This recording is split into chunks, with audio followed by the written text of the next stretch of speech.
A escala ela é meio exponencial, né, nesse caso. Né? Então, a escala já, né, se presume que é exponencial e ela acontece na prática. Então, para quem não viveu e está ouvindo a gente aqui, pode esperar, vai acontecer. Você não consegue prever todos os comportamentos. Você aprende e se protege na linha do tempo.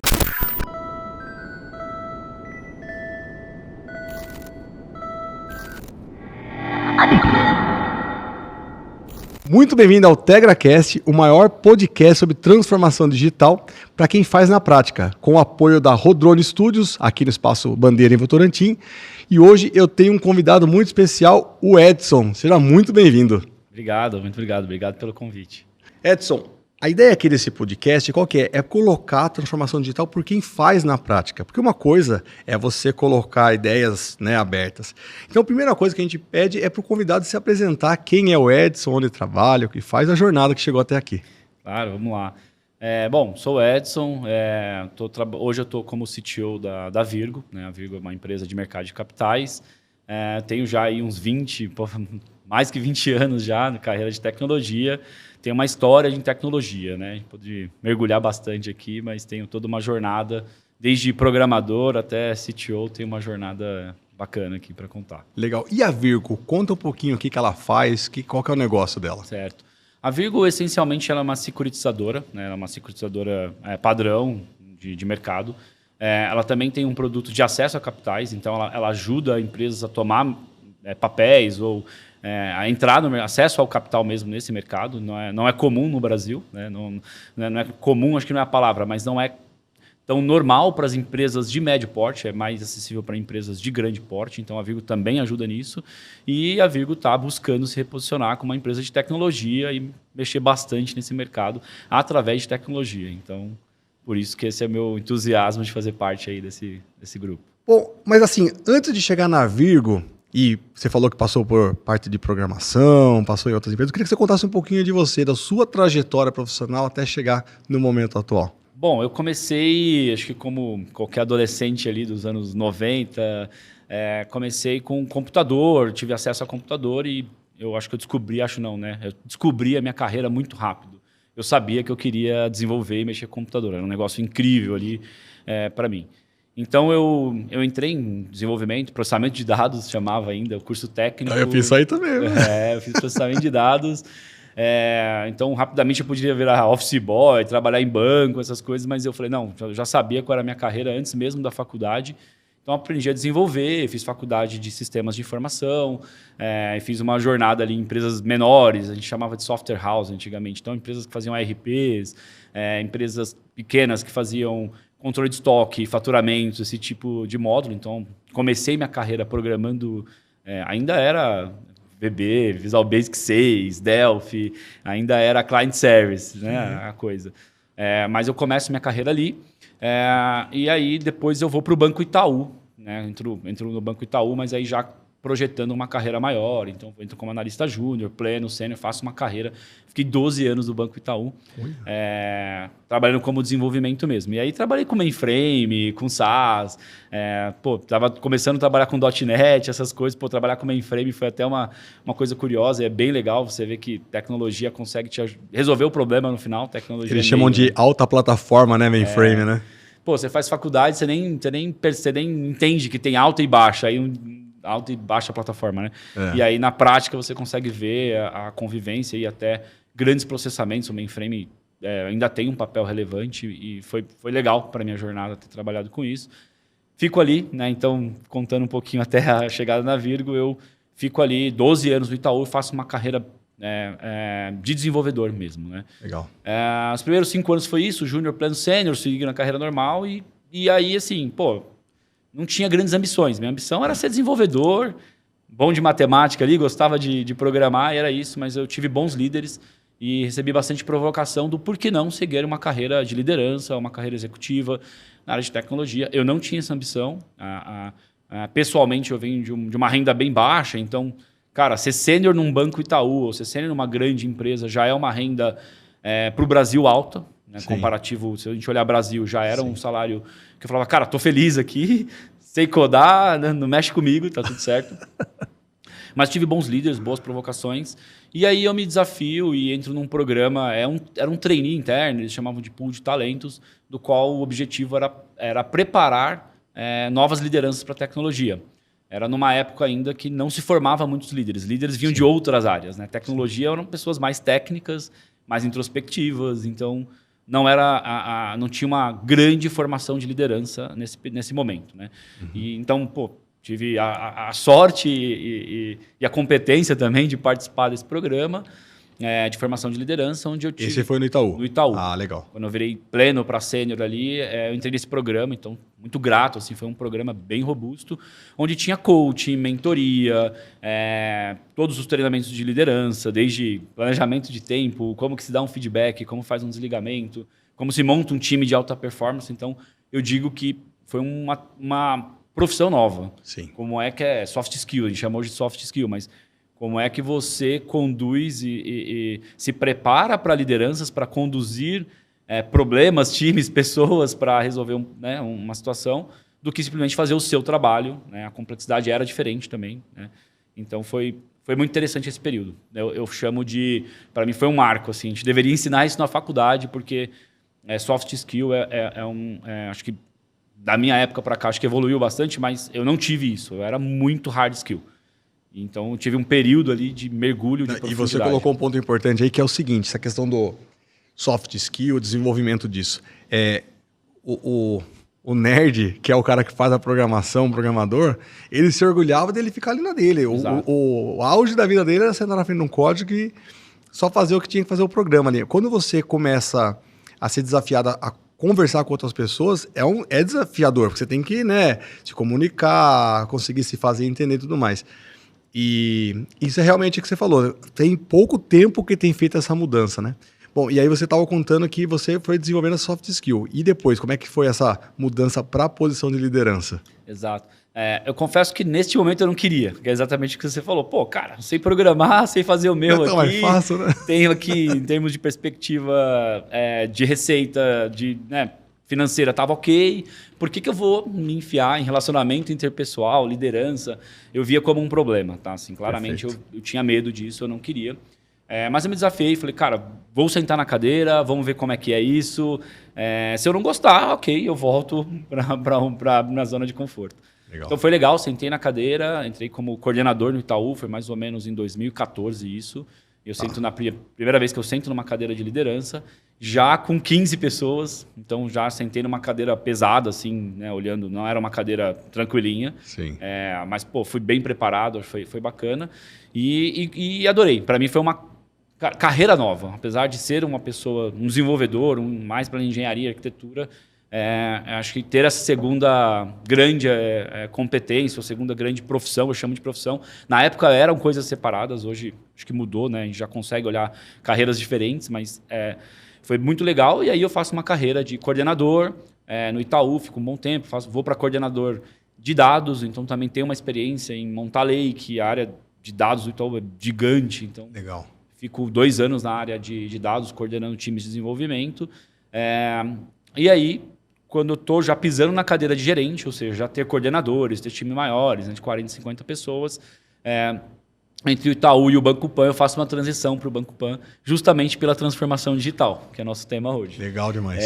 Por que eu faço essa transição? O Itaú é fantástico, sou muito grato, né, ao Itaú, mas por ele ser muito grande, as coisas são mais quadradas, ou o escopo é bastante... Os processos são maduros, as coisas são mais delimitadas. Sim. E o Banco Pan estava no momento exatamente de criar uma área de transformação digital. Tinha passado por dificuldades ali no período, tem a história aí do Banco Pan. Estávamos lá na época, eles estavam montando uma área para falar de como é que eu monto um app, como é que eu monto um canal digital, como é que eu saio dos pacotes analógicos, não é analógico, mas os pacotes mais tradicionais de produtos ali internos para um mercado digital. E eu achei animal ali naquele momento, e eu poderia cuidar de uma cadeia inteira, desde montar um time, como é que esse produto se precifica, como é que isso para de pé em modelo de negócio, como é que é a qualidade, era um produto 24/7, como é que é a sustentação disso. Então era uma jornada inteira digital, e quando eu comparei nesse momento ali da minha carreira, eu falei, cara, essa experiência aqui no Banco Pan vai demorar um tempo de eu ter um espaço aqui ou uma situação aqui no Itaú para acontecer, faço a mudança de carreira, vou como gerente para o Banco Pan. Cara, então vamos só aproveitar essa transição. A primeira transição é de técnico para liderança. Exato. E eu percebi que toda vez que você faz essa transição, o motivador é o desafio. É você se superar, você aprender algo novo e você vai e se coloca na posição ali, vamos falar assim, de vou testar, né, como líder. Se não der certo, eu volto para a posição de tecnologia. Gostou da brincadeira, né? Porque é isso mesmo. Porque você se coloca naquela posição, você começa a falar, caramba, que mundo que se abre, né? E aí você sai do mundo do Itaú, vai lá para o Banco Pan. E você fala que você consegue olhar para a cadeia como um todo. Aqui no nosso podcast, a gente tem muita gente que está nesse processo. Ele está galgando esse caminho, né? E quando ele se vê na posição que ele tem que defender o processo como um todo, às vezes ele fala assim, o que eu tenho que fazer é o aplicativo, ou é o relatório, ou é o data lake. Mas tem muito mais coisa envolvida que está circundando isso, mas que o cara, de repente, não tem a noção de qual que é o desafio. Quando você fala dessa jornada como um todo, conta um pouquinho assim, os principais pontos mais importantes para você poder conseguir trazer o time, convencer a diretoria, defender orçamento. Certo. Acho que a palavra que mais se encaixa realmente é propósito, que não é uma coisa simples de... quando você tem um propósito claro, quando você consegue vender, é o jeito, na minha opinião, assim, o que mais funcionou quando você engajar pessoas, montar e desde aprovar orçamento até trazer pessoas que estejam a fim de participar. Então, meu particular para isso quais são as alavancas que eu estou mexendo, desde o produto. Então, a transição para o Banco Pan, que a gente estava aqui nesse momento, tinha a ver, que legal fazer isso, tinha vontade de construir aquilo. A gente está falando da formalização digital, então abrir uma conta corrente, formalizar a venda de um veículo ou de um consignado, tudo digital. Hoje já está mais comum, mas na época estava começando isso. Falei, cara, quero participar disso. Então, essa para mim é a primeira alavanca de propósito. Isso não é um propósito no estado da arte, mas é um propósito interno. Cara, legal, quero participar disso. Para mim é mais interessante porque o medo você vai ter. O medo... estou saindo do Itaú, uma empresa fantástica, 12 anos, comecei como júnior. Como é que você sai do Itaú e vai para um outro lugar menor, um lugar de 100 mil pessoas para um lugar de 2 mil pessoas? Caraca. Então, eu estava fazendo uma transição de risco, em termos de estabilidade, mas essa alavanca interna de, quero participar disso, foi o motivador. E tá tudo bem, eu confiar na minha carreira de que, cara, tá tudo bem se não funcionar. Acho que não tem a questão do erro, tem a questão do... Poderia não funcionar, poderia não dar certo ali. Sim. E tudo bem, quais são os meus riscos? Eu posso me posicionar de novo e tá tudo bem. Mas a vontade de fazer tem que ser maior que o medo de não dar certo ou de não funcionar. Você sabe que, pegando esse gancho da questão do risco, se não funcionar, o que acontece, quando você se coloca na posição mais vulnerável, que você tem que arriscar um pouco mais, obviamente que o ponto de partida você está disposto a fazer aquilo, você está com vontade de fazer, e no pior cenário você aprendeu tanto, você esticou tanto a corda no sentido de você ter que se colocar na posição de aprender novas coisas, montar time e pensar no negócio como um todo, que no pior cenário você está tão forte que você ou se recoloca com muita facilidade ou você tem muito mais visão de opções que você não tinha antes, né? Então às vezes é um medo infundado, mas que realmente acontece, né? E é legal você trazer isso porque hoje é muito claro para mim, mas naquele momento, alguém que entrou com 20 anos ali, tá 12, 13 anos num lugar consolidado, estabilidade, PLR em dia, 11 anos bem avaliado. Individualmente eu estava abrindo mão de muita coisa e com muito medo de não funcionar. Isso acaba entrando na expressão que é difícil sair do ninho quente, né? O ninho tá quente ali, né? Você fala, eu vou sair daqui por quê, né? Eu não tinha um motivo, eu não era assim, não gosto mais daqui, não tô infeliz aqui. Que eu acho que acontece, às vezes você tá em um lugar que não tá funcionando, você também se reposiciona, mas não era o caso ali. Então, por isso que eu sempre procuro a alavanca... eu chamei de propósito, acho que a palavra é um pouco maior do que eu estou falando, mas qual que, assim, a vontade, o tesão de fazer. Você está com tesão de fazer essa próxima etapa? Isso tem que ser maior, porque você vai com medo.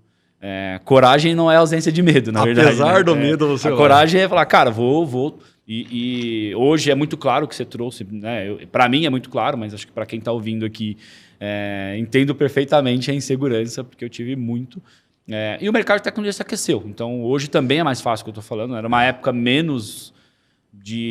estava menos aquecido, então um não funcionar poderia ter um pênalti maior. Sim. Acho que hoje o mercado aqueceu, então as pessoas estão se realocando. A oferta e demanda, no geral, de tecnologia tá descasada, né? A gente tem menos profissionais do que a demanda, né? Então, então hoje também acho que o risco diminuiu, então é um bom momento. Mas foi isso, a minha vontade de participar de uma transformação digital, de trabalhar com nuvem de verdade, de trabalhar com app, que eram coisas que o Itaú sempre teve, mas eu estava no escopo fechado. Cara, esta vontade de participar disso e construir um time do zero, eu quero participar disso. Bom ponto você colocou, porque existia uma mudança ali, uma transição que era do on-premise, né, os servidores internos, totalmente lacrado ali do ponto de vista de segurança, para uma construção de cloud, né? E isso afetava no dia a dia, porque muitas decisões você fala, mas tem cloud funcionando aí. Conta um pouquinho dessa transição, desse desafio sai do premise e vai para o cloud. Isso existe ainda, né? Você pode entrar em empresas que têm os dois modelos, ou é híbrido. O Banco Pan era híbrido, tinha pacotes e... Sei lá, vamos dar um exemplo. O sistema de consignado tem um pacote, um fornecedor. Ele não era totalmente em cloud, ele estava em on-premise. Mas o canal de venda ou a formalização disso era totalmente em cloud. Então, ainda é, né? Então, tem a transição, o híbrido. E trabalhar com microserviço, arquitetura moderna. Então, tem um grande desafio, né? E particularmente, teve alguns desafios. Porque quando você põe uma arquitetura escalável, do qual você hoje está batendo 10 pessoas ou 10 clientes, e amanhã está batendo 1.000, amanhã 100.000, às vezes você consegue desenhar uma arquitetura para alguns pedaços que se escalam. Legal. Quando ele chega no on-premise ou em algum lugar que não tem a mesma arquitetura, como é que você protege ela? Porque se ela cair, você derruba o digital também. Então, esse desafio foi muito interessante de como é que você convive entre um lugar que escala e um lugar que escala menos, e como é que você põe as proteções para que a sua operação não caia, porque no final a operação é mais importante do que às vezes um canal. Você falou um ponto aí sobre escalabilidade, porque é um termo da moda, muita gente fala sobre escalabilidade, mas só quem viveu de fato sabe o tamanho desse desafio, né?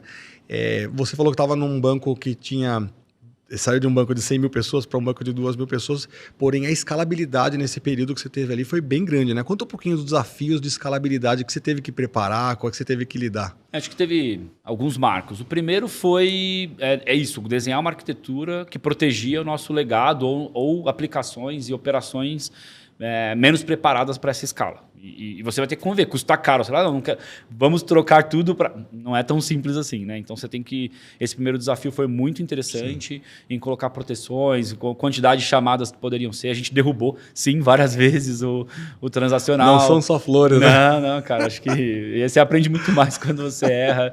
Então, assim, teve muito tropeços e sair do ar, o que dói muito. Você falou, a operação está fora do ar porque escalou muito o digital, ou muitos clientes estão no digital e a gente...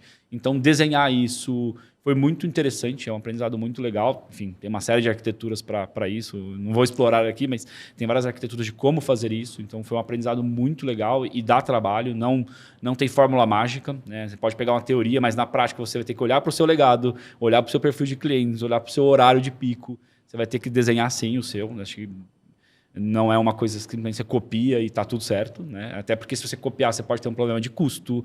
Então, tem outras variáveis, né? Disponibilidade, custo, qualidade. Mas eu percebi que o cliente é o centro, né? Sim. O cliente é o centro. Você vai ter que sempre olhar para quem que é o cliente, o que você está esperando ali, ou como é que é o comportamento, o perfil do seu cliente para você desenhar. Isso é o centro, sim. E a segunda parte do desafio que você falou de escalabilidade foi quando a gente veio a pandemia. Na sequência, essa aplicação tinha 6 meses, 7 meses, que estava ali incorporando novos produtos do Banco Pan. A gente entrou na pandemia e aí foi bem complexo, porque daí foi todo mundo para o digital. Então foi bom, porque a gente, de certa forma, estávamos preparados, né? Então continuamos vendendo veículo, continuou abrindo conta, continuou vendendo. Aliás, nunca se vendeu tanto veículo na história, né? Olha que loucura, né? Na época da pandemia. E a formalização digital ajudou muito, né, a empresa nesse período, porque era um diferencial na época, era um diferencial, sim, a formalização que a gente tinha construído, então ela ajudou bastante nesse período de pandemia. Foi até um diferencial, né? Então, Então foi o segundo desafio, porque daí escala em outra proporção também, né? Então você pode ter um feirão de final de semana de veículos e aí o negócio que está rodando em 5% vira 250%. Então a escala ela é meio exponencial, né, nesse caso, né? Então a escala já, né, se presume que é exponencial e ela acontece na prática. Então para quem não viveu e está ouvindo a gente aqui, pode esperar, vai acontecer. Você não consegue prever todos os comportamentos. Você aprende e se protege na linha do tempo, né? Você pode até prever e criar uma arquitetura. Acho que o segredo é isso, é ter arquitetura que te permite escalar, mas prever tudo. Não sei, eu ainda não tive num negócio fácil. Ninguém assim, que eu conheci também viu. Agora, um ponto, acho que é legal quando a gente fala de transformação digital, é muito comum a gente associar estritamente a tecnologia. Obviamente que tem tecnologias as de ponta, que estão cada vez surgindo novas e tudo mais, mas tem outros pilares bem importantes, por exemplo, processo, pessoas, dados.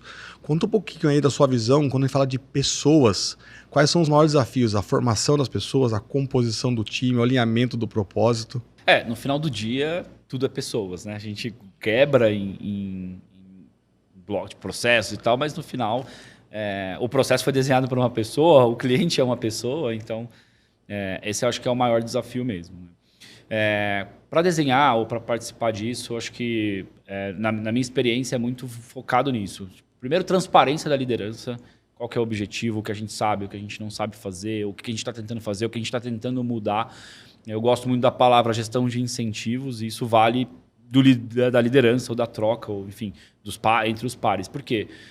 Porque se a gente tiver combinados claros ou o objetivo claro entre as pessoas, na minha opinião, funciona melhor. Mais do que, lógico, no final do dia tem a questão da receita, do dinheiro, tem a questão do ambiente de trabalho, tem uma série de questões, mas normalmente as pessoas elas conseguem tomar decisões por elas. E a motivação delas normalmente é mais importante você entender. A gente às vezes erra como liderança de achar que você vai motivar alguém.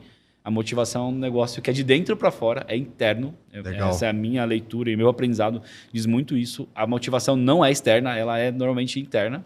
E você como liderança, ou montar ou chamar pessoas, não nem como liderança, você chamar pessoas, se eu te convidar para jogar bola ou para fazer um projeto, se a gente for transparente, entender a motivação do outro, na minha experiência disso dá mais certo. Né? A fronteira entre pessoas ela é importante por isso, porque as pessoas engajadas, motivadas por elas mesmas, ou elas entenderam e estão a fim de participar, elas abrem mão até de dinheiro, cara. Elas abrem mão, receber menos. Quem está ouvindo a gente já passou. Você abriu mão, às vezes, para receber menos dinheiro por um trabalho que te dava mais motivação ou mais satisfação.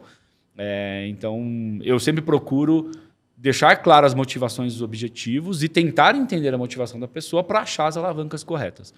Normalmente, a gente sai de grupos e monta times quando você faz isso, porque funciona muito mais. Essa é a minha sei lá, meu mantra de formação ou de relacionamento mesmo, porque foi mais vencedor. Quando eu tentei vender alguma coisa, que era o meu sonho, simplesmente, e tentar trazer nas minhas motivações, que as pessoas copiassem as minhas motivações, normalmente é temporário. Em algum momento vai ferir algum valor, não vai funcionar bem.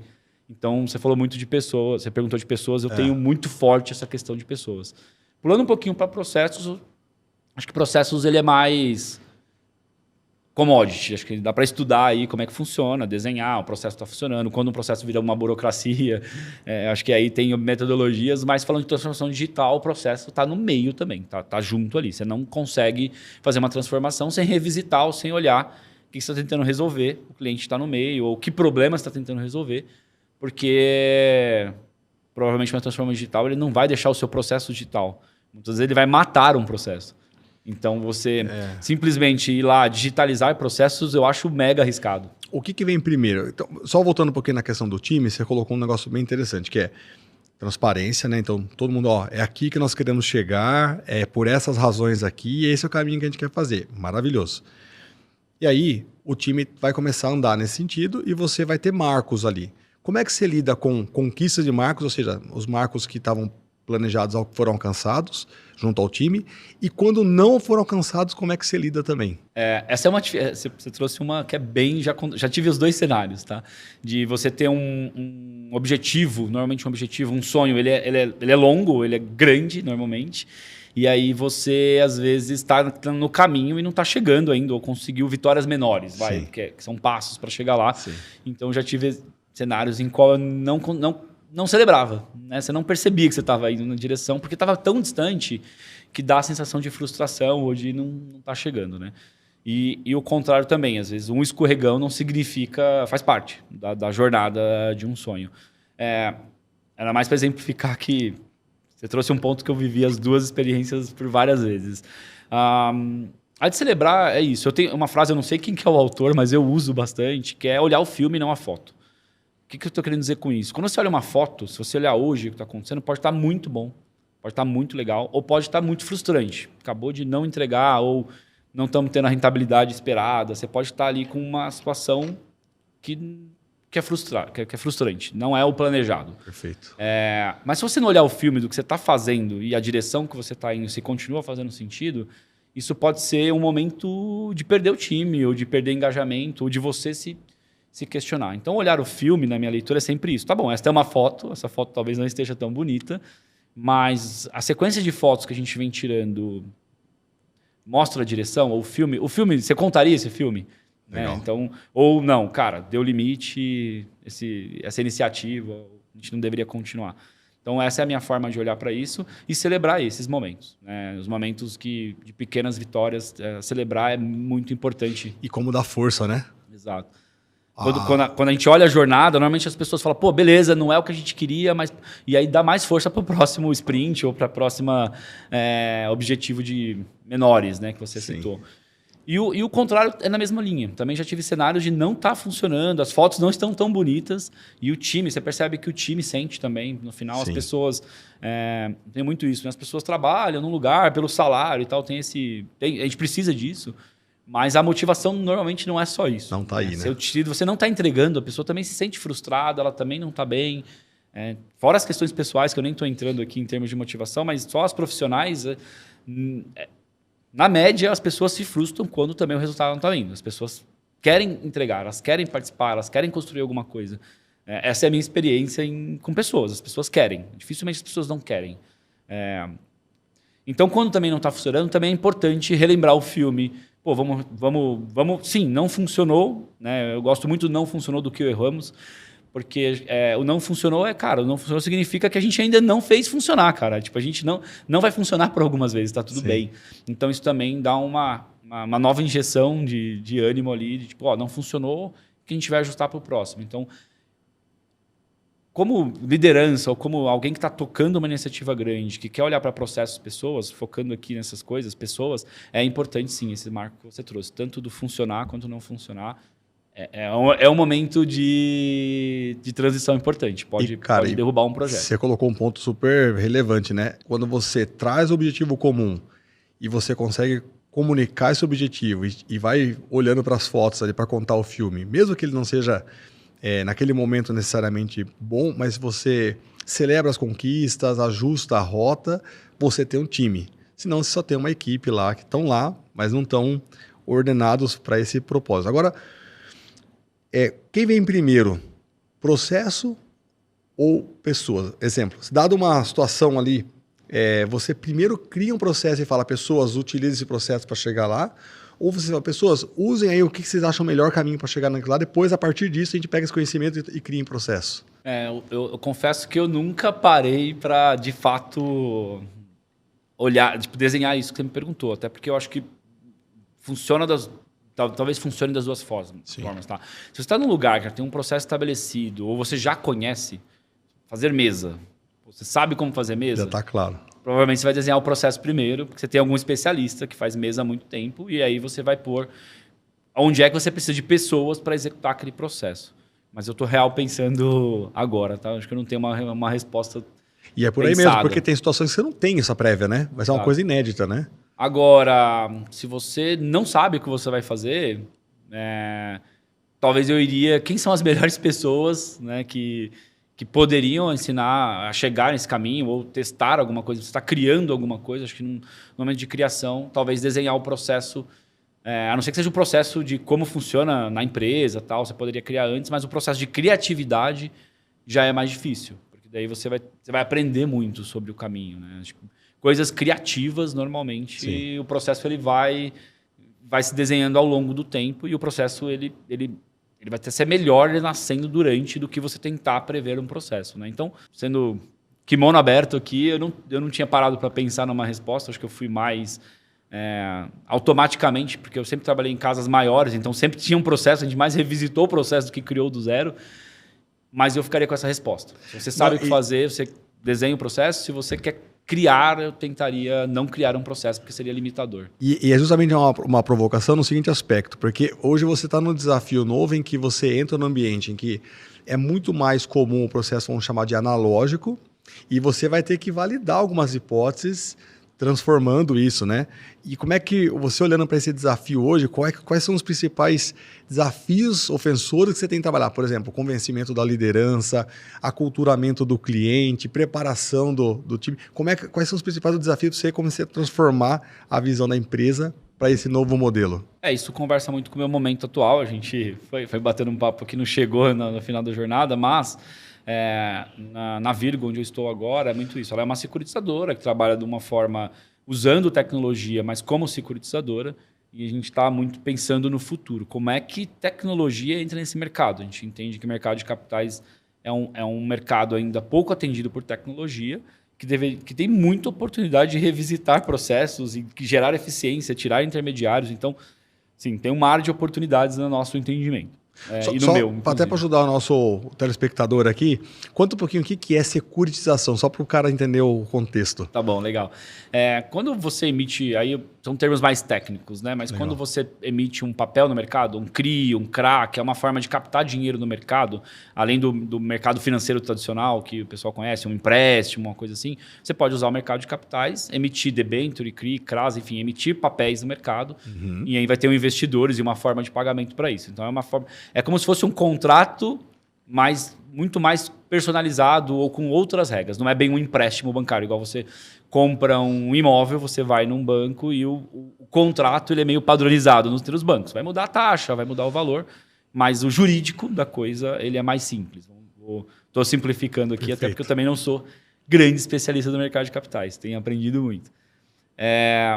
E uma securitizadora ela fica no meio disso, entre um tomador e um investidor. Você vai sempre precisar, né, de uma securitizadora para ficar com a regra do jogo. Então, poxa, você está emitindo um papel de 50 milhões no mercado, com esta forma de pagamento, quais são as garantias? Vai ter um fundo lá de investimento que vai cobrir X% da operação, então ele tem que ficar ali com os 10% sempre lá, com aquele fundo com dinheiro, se descasar, tem que ser acionado. Então, a securitizadora é como se ela fosse o juiz.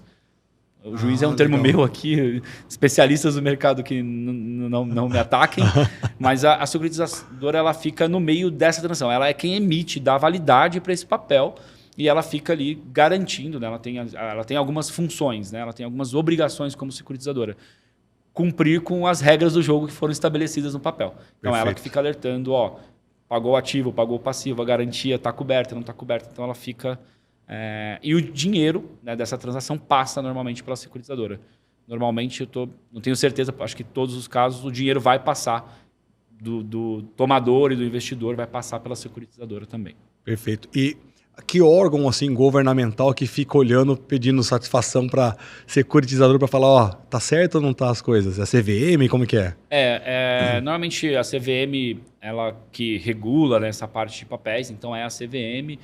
Hoje a B3 no Brasil faz um papel também importante de dar visibilidade, né, das transações, como é que estão as datas de pagamento, como é que está, não sei se é a saúde, mas da transparência. Né? A gente tem obrigações com a B3 também para dar essa transparência para o mercado e para os acionistas, enfim, para os investidores, ou tem muitas informações públicas sobre o papel também, que a gente tem algumas obrigações como securitizadoras, dar essa transparência.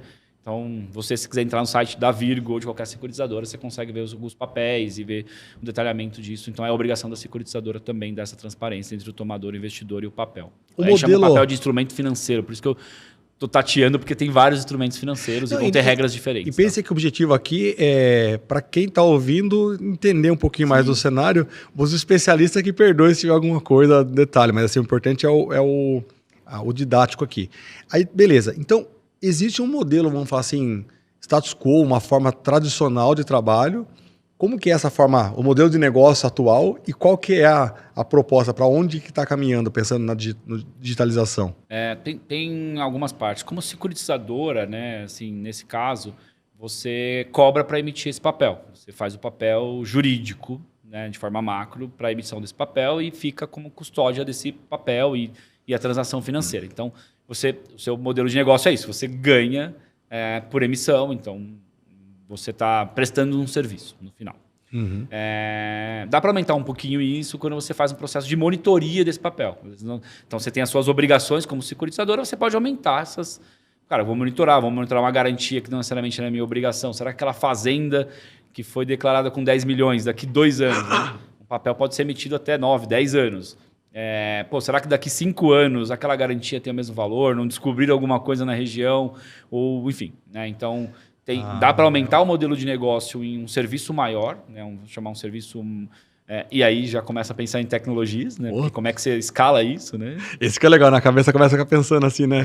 Você vai empilhando serviços ali, né? Exato. A Virgo também tem, que eu falei, o acesso ao capital, que é estruturar esse papel, né? Então, assim, achar um tomador que precisa do dinheiro, a gente tem um viés educacional mesmo. Empresas, às vezes, de médio porte que não sabem que poderia pegar dinheiro com uma outra taxa ou de uma outra forma. A gente está no Brasil, então, às vezes... E a gente tem uma burocracia grande para as empresas têm dificuldade em se organizar, juridicamente falando, contabilmente falando, enfim. E esse segundo modelo de negócio, então o primeiro é a securitizadora, o segundo é como é que eu estruturo um papel. Então, se a Tegra quiser pegar um dinheiro no mercado, será que não tem uma forma diferente ou melhor para a Tegra? Então, a gente estruturar esse papel é um outro modelo, que daí você começa antes da cadeira da securitizadora. A securitizadora já chega com o tomador, o investidor com a regra combinada, ela faz o papel de juiz, ela vai pôr validade e o peso jurídico em cima disso. A Virgo também está numa etapa de ajudar a estruturar mesmo o papel, antes mesmo de estar desenhado as regras, juntar as pontas. E aí tem todo um desenho desse modelo de negócio que eu vou pular, porque acho que não é o objetivo, mas tem um trabalho gigante nesse pedaço. Demais, cara. E por que a gente está falando de tecnologia no mercado desse? Você pensar, se tiver alguma coisa lá, um desenho, uma transformação digital, um software que ajuda a galera a fazer isso...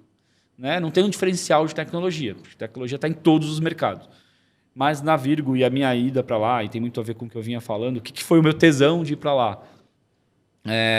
A gente enxerga um mercado totalmente tecnológico no futuro, inclusive cortando etapas. A gente olha para blockchain, tokenização, muda a regra do jogo.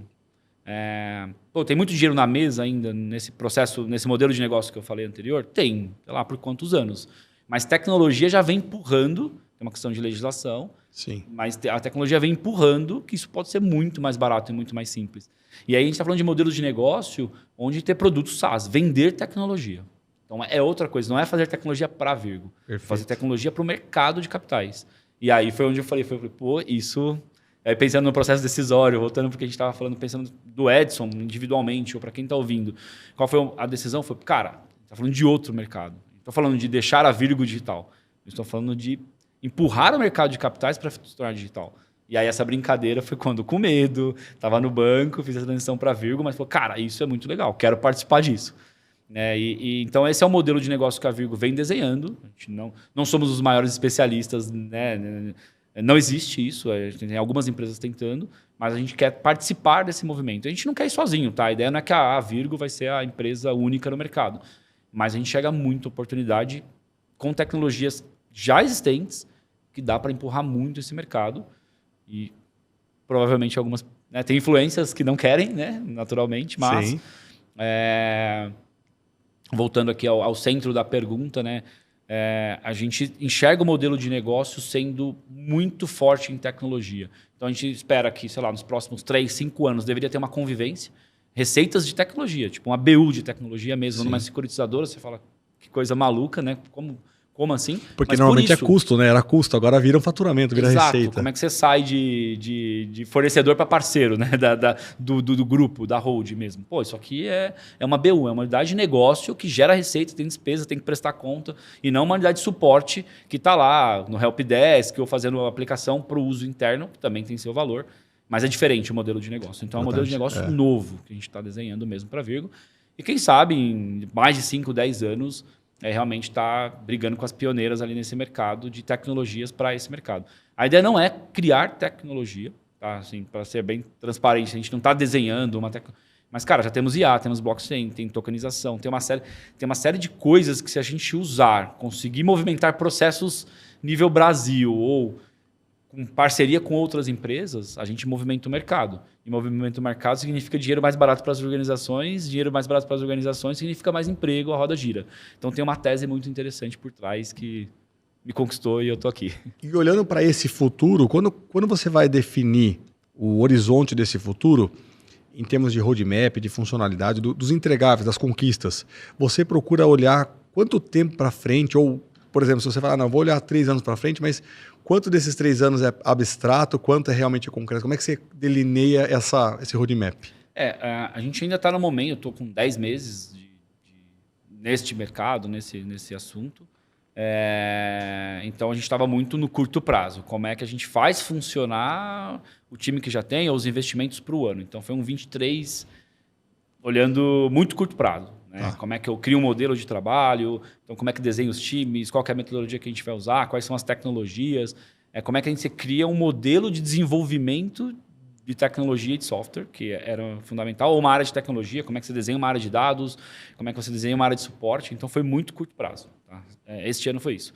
Agora a gente está respirando um pouquinho e está olhando para os próximos 3 anos. Dado essa capacidade, como é que eu escalo? Porque agora eu já conseguiria escalar mais times, ou quais são os produtos que a gente deveria investir, ou experimentar para ver se realmente tem receita, ou conseguimos movimentar. Tá maduro o suficiente para movimentar o mercado. Então, a gente está falando de entre 1 e 3 anos. Então, o primeiro ano foi muito curto prazo, agora a gente está indo para 1 para 3. E aí sobra aquele 5, 10% agora do tempo para olhar 5, 10 anos. Que daí, cara, o que eu tenho que estar fazendo agora para que, se em 3 a 5 anos eu quero estar lá, tem coisa que eu tenho que estar fazendo agora. Então, olhar para o curto prazo ele é perigoso por isso, porque você pode descobrir, você está 3 anos atrasado, você deveria ter começado alguma coisa. Mas como é que eu faço isso? Agora, esse ano foi muito 90% curto prazo, mas foi muito pela chegada, pela estruturação. A partir de agora, a gente já começa a fazer uns trade-offs maiores, né? Tipo 70%, 80% ali para o semestre e ano, aí 20% para os próximos 2, 3 anos e 10, 5% para... Até para tecnologias que estão surgindo. Às vezes surge uma tecnologia que pode mudar bastante. Então, tanto da minha agenda, mas não a agenda Edson, é a agenda de tecnologia. Tem alguma pessoa olhando para isso, tem pessoas voltadas para inovações. Então, esse é o meu recorte do momento que eu estou. Tá? Não tem nenhuma tese por trás, é como realmente eu estruturei essas etapas. Lá no Magalu, a história pública diz o seguinte, que a Luísa Trajano lá falou assim, ô filho, pega aqui o e-commerce e faz o que você conseguir fazer, o que você quiser fazer. Em algum momento o negócio começou a dar certo, ele falou, agora a Magalu não é mais um varejo, é uma empresa de tecnologia que, por um acaso, comercializa produtos e bens. Então, veio uma mentalidade da liderança, que é realmente uma mentalidade, né? Que foi depois espalhada e tudo mais. O papel da liderança nesse aspecto, para transformar, qual é o papel disso aí? Sem essa mudança de mentalidade, é impossível? Como é que é o processo para a liderança falar, não, daqui para frente vamos para cá? Eu já ia responder que é impossível, mas eu sempre gosto de achar aquele 1%, porque pode ser que não tenha essa mentalidade, descubra algum negócio, forma, e aí alguém vai me dizer, pô, mas tal lugar aconteceu. Mas eu acho muito difícil, vai ser meio que no susto, vão achar alguma coisa. E o exemplo prático agora, a liderança ela é uma tech entusiasta, a gente não é uma empresa digital, nasceu digital, ela não nasceu digital, ela é claramente uma empresa transacional, mais analógica, e dá dinheiro e está funcionando. Mas sem a liderança estar disposta a isso, não vai funcionar, porque tem um investimento pesado acontecendo. O transacional está pagando essa ideia lá para frente. A vaca leiteira pagando a promessa. Custa caro. A área de tecnologia não é uma área barata, né? São profissionais que ganham bem, tecnologia custa caro. Então, se não tiver o apoio, o suporte, o financiamento deste sonho, a gente pode não ter a cabeça digital. Pode ser que nem toda a diretoria da empresa ou nem todo mundo está participando disso, porque tem um transacional acontecendo. Então, para não ser super romantizar que tem que ser todo mundo, mas minimamente boa parte, ou os maiores stakeholders, os investidores da empresa têm que topar. Então, ou você na cadeira ali de CTO, ou na cadeira de influenciador disso, tem que vender essa ideia. Porque se você ficar com um orçamento muito limitado, olhando por curto prazo, no final você está embarcando tecnologias para eficiência. Você está tentando sobreviver ao seu próprio negócio. Você não está reinventando o modelo de negócio. E aí é outro peso em termos de investimento, né? E tem saltos que não tem como, né? Para fazer precisa desse desprendimento, né? E você não tem tanta segurança, é um investimento. Você pode estar investindo e descobrir, putz, né? É mais para lá, é mais para cá, ou é uma iniciativa não deu dinheiro. Tem muitas empresas de jogos que produzem 100 jogos de app e um paga todos os outros. Quando eu vi isso a primeira vez, eu falei, cara, eu nunca teria essa coragem de fazer 100 coisas, 99 joga fora e uma paga todas as outras. É um modelo de negócios que super funciona em grandes empresas de construção de jogos, mas no geral, eu chutei o 100 aqui, posso estar errado no número, mas é um modelo de negócio do qual você aceita jogar fora muita coisa. Sim. E eu venho de uma cultura que, cara, é eficiência. Não podia errar, né? Não pode jogar fora. Né? Então, eu estou falando isso porque, em cima da pergunta que você trouxe, é importante a cabeça da companhia, quem está dirigindo a companhia, estar afim, estar com apetite e acreditar nisso. Senão, você vai estar fazendo tecnologia para eficiência interna, que também tem valor, também tem dinheiro, mas você não está criando um negócio novo. É outra proposta. Você está dando eficiência para o que você já faz. E o que você já faz pode estar morrendo na próxima década. Então, por isso que eu acho muito difícil se a liderança não está comprada disso, porque vai errar, vai falhar, vai ter que montar time, vai ter questionamento. Pô, mas por que estão investindo tanto em tecnologia e nosso atendimento não está tão bom ainda? Sabe, tem umas discussões, às vezes, de aonde põe o dinheiro, né? Onde põe o investimento, que pode gerar conflitos e direções opostas, né? Dentro da companhia. Cara, nesse podcast aqui tem uma parte só ruim, porque ela acaba. Cara, o papo tá muito bom. Você trouxe aqui uma visão assim muito prática de fato, né, de transformação digital, de entender a cadência, de alinhar as expectativas de time. Então, caminhando para o nosso final aqui, o que eu ia pedir para você é, pensando no telespectador aqui, pensando no Edson de 10 anos atrás, que ele estava naquela transição, já tinha, de repente, subido a cadeira de liderança, mas não necessariamente olhado para o negócio de uma forma mais sistêmica. Se você fosse dar para ele assim, algumas direções, quais seriam as guias que você daria para ele e falar, vai por aqui que você vai colher bons frutos, olhando aqui para o nosso telespectador? Legal, vamos lá. Bom, acho que primeiro é que quem está em tecnologia já tem um solo muito fértil de mudar muita coisa, de mudar a vida das pessoas, de mudar processos, de trazer eficiência. Então, só por estar em tecnologia já é vou chamar de um privilégio, né? Já é um lugar muito fértil para fazer coisas legais. Então, só de estar e continuar e gosta de fazer, provavelmente vai estar mudando muita coisa. Então, não desistam, né? Acho que essa é a primeira coisa. Agora, pensando em liderança, em jornada, em carreira, para mim, funcionou muito bem não copiar, né? Eu estava num momento muito de ver outliers, ver pessoas que, poxa, são fantásticas, trabalhei com pessoas muito boas. E aí, você se comparar com isso, para mim, foi a minha transição de ir ou não ir para uma cadeira mais executiva. Porque é muito fácil você olhar para alguém que foi muito bem e ir lá copiar o plano da pessoa. É muito fácil no sentido de planejamento, mas de execução, por mais que você consiga executar, a frustração vai vir, porque somos pessoas diferentes no final. A sua facilidade, às vezes, não é a facilidade de alguém. Aliás, um talento, normalmente, quem é talento, o que você faz muito bem, você não percebe, porque você faz tão normal que você não percebe. Então, às vezes, você está copiando pessoas que têm características, talentos diferentes. Então, eu sempre usei a alavanca de me inspirar em pessoas, me inspirar em coisas legais, mas a alavanca do tipo, quero ou não quero participar disso, para mim, é uma alavanca interna, não tem uma matéria sobre isso. Tipo, eu quero participar disso, porque significa que vai chover, vai molhar, vai errar. Mas se você está disposto, você vai aprender, você vai estudar, você vai virar uma noite plantando um projeto. Então, por quê? Para quando vier a tempestade, vamos chamar assim, você está muito sólido do que você quer fazer, né? E eu falo isso com muita transparência porque foi a minha maior dúvida quando eu fiz a transição. 10 anos atrás, acho que era a minha maior frio na barriga pô, eu posso contribuir com isso, mas será que eu vou ser feliz? Será que isso é legal de fazer? E aí, eu olho para pessoas que fazem a mesma coisa que eu faço chorando, faz sorrindo. Então, não tem fórmula, tem que olhar para você. Essa é a minha grande mensagem. Mas o mercado de tecnologia ele é muito fértil. Então, se você se encontrar e fazer com você decidir o que você quer fazer, genuinamente com você, acho que não tem que explicar para ninguém, provavelmente você vai ter uma carreira de satisfação. Cara, a tecnologia parece que a gente brinca de Deus, né? Porque você pensa no negócio, rapidamente você cria o negócio ganha vida. Você fala, caraca, que sensação única, cara, vibra, né? Legal, cara. Cara, te agradecer muito aí pelo tempo, pela vasta experiência, principalmente por compartilhar isso. Eu não tenho noção do quanto isso agrega. Então, te agradecer muito, viu? Imagina, obrigado pela oportunidade aqui de também trocar um pouquinho com vocês. E tamo aí, se precisar ou se tiver outros assuntos, foi super bacana estar aqui. E muito obrigado. E principalmente a você, telespectador, que acompanhou a gente até aqui. Se você gostou desse tema aqui, tem sugestões sobre novos temas, críticas são super bem-vindas. Clique em curtir, compartilhar, ative o sininho e principalmente traga os tópicos que você gostaria de pessoas para trazer experiências, trazer ideias, principalmente essa troca, essa experiência que é compartilhada.